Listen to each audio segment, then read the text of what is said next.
Good morning मेरे परिवार वालों और मेरे फ्रेंड्स। बहुत सारे डॉक्टर्स की तरह मैं भी बहुत परेशान हूँ, इसलिए मुझे लगा कि शायद मैं आपको अगर कुछ कुछ चीज़ें बताना चाहती हूँ और मैं शायद अगर ये बताऊंगी और अगर आप लोग सेफ रहोगे तो I might be at more peace. जैसे आपको सबको पता है कि बॉम्बे की हालत तो बहुत ख़राब है और धीरे धीरे बहुत सारे शहरों की और बहुत सारे स्टेट्स इवन टाउन्स की हालत ख़राब होते जा रही है। बॉम्बे की हालत तो इतनी ख़राब है कि हमारे हॉस्पिटल्स में आईसीयू बेड्स वेटिंग पे है, पेशेंट्स के लिए बेड्स नहीं है। It's a very very helpless, यानी मुझे इतना हेल्पलेस और लाचार कभी फील नहीं हुआ है।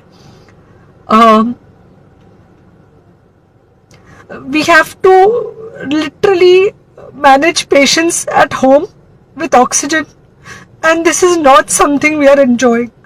So I really want all of you to follow a few things that I really am requesting you to follow. First, आप लोग प्लीज सेफ रहो। अगर आपको लग रहा है कि आपको एक साल से कोरोना नहीं हुआ है इसलिए आप कोई सुपर हीरो हो या आपकी इम्यूनिटी बहुत अच्छी है और आपको ऐसे कुछ नहीं होगा, तो आप गलत फहमी में हो। हम यंग लोगों को देख रहे हैं। I mean we have a 35-year-old who's on the ventilator and we are not able to help people now. So we do not want, we really don't want any of you to be in that situation. So sorry,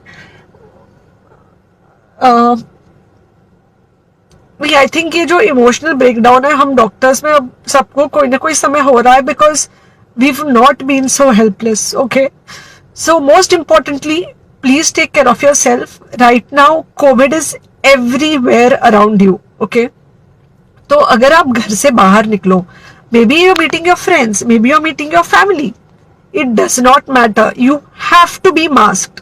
okay, just because आपको अभी एक साल से corona नहीं हुआ है या आपको पिछले साल कोरोना होकर जा चुका है, इसका मतलब ये नहीं है कि आपको वापस कोरोना नहीं हो सकता। You can still get covid. तो please keep yourself very well masked at all times. अगर आप घर से बाहर निकल रहे हो तो घर के बाहर निकलो, मास्क होना चाहिए। मास्क सिर्फ इधर नहीं, मास्क पूरा नाक से पूरा यहां तक होना चाहिए। दूसरी बात, अगर आपको कुछ होता है, अगर आपको बुखार आता है या कुछ होता है, पैनिक मत होइए। Do not get unneeded investigations done. Get in touch with me obviously immediately. And most importantly आपके जो फ्रेंड्स है या कोई भी है उनको बोलो पैनिक में होकर एडमिट ना हुए हॉस्पिटल में। फिलहाल जो सिचुएशन है वो ऐसी है कि बहुत सारे हॉस्पिटल्स में स्टेबल पेशेंट्स एडमिट हो रहे हैं और बहुत सारे लोग जिनको एक्चुअली ऑक्सीजन की जरूरत है उनके लिए हमारे पास बेड नहीं है। इनफैक्ट हम लोग घर में लोगों को ऑक्सीजन देके मैनेज करने की कोशिश करें, और ये हमने पहले कभी नहीं किया है कि हम इतने सारे लोगों के लिए बेड्स ढूंढ रहे, इतने सारे लोगों को घर में मैनेज करने की कोशिश कर रहे। So please leave beds for people who actually need it, who have pneumonia, who need oxygen, and who will need to be under very close medical care. Third thing, if you have not taken the vaccine, अगर आपने vaccine नहीं ली है किसी भी कारण से, हो सकता है आप ट्रैवल कर रहे हो सकता है आपको वैक्सीन की हिचक हो सकता है आपने कुछ व्हाट्सएप पे फॉरवर्ड पढ़ा हो कि वैक्सीन की वजह से कुछ साइड इफेक्ट्स हो रहे हैं या कुछ हो रहा है। It's untrue. Please take your vaccine. ये हमको डेफिनेट दिख रहा है कि जो लोगों के 2 वैक्सीन के शॉट्स होकर 2 हफ्ते हो चुके हैं उनमें डेफिनेटली हमको इन्फेक्शन, सीरियस इन्फेक्शंस कम दिख रहे हैं और हॉस्पिटलाइजेशन ना के बराबर है। So the vaccine is definitely helping. Okay, so take care of yourself, do not take COVID-19 lightly.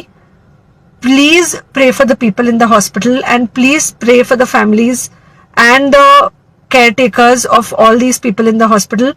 उनको आपके प्रार्थना की बहुत जरूरत है और सबसे ज्यादा जरूरत है कि आप अपना ध्यान रखें। ओके, एंड बस घर पे रहो। आप कुछ हफ्तों तक सिर्फ घर पे रहो जब तक हम ये सिचुएशन ऐसे हैंडल कर सके कि हम एटलीस्ट कुछ हो जाए तो हम हॉस्पिटल में पेशेंट्स को ले सके। फिलहाल हालत ऐसी है कि डॉक्टर्स और डॉक्टर्स के रिलेटिव्स को भी नहीं मिल रहा है बेड, तो आप सोचिए कि it's an absolutely helpless situation. Okay, I think अगर हम सब इतना ध्यान रखेंगे, we will definitely come through this second wave very well. Okay, and then we will have to work on not allowing a third wave. So third wave का हम बाद में सोचेंगे, वो तो नहीं आना चाहिए, पर जो ये सेकेंड वेव है इससे हमको कोई भी हालत में एकदम सेफली निकलना है. Okay, take care, I really love you.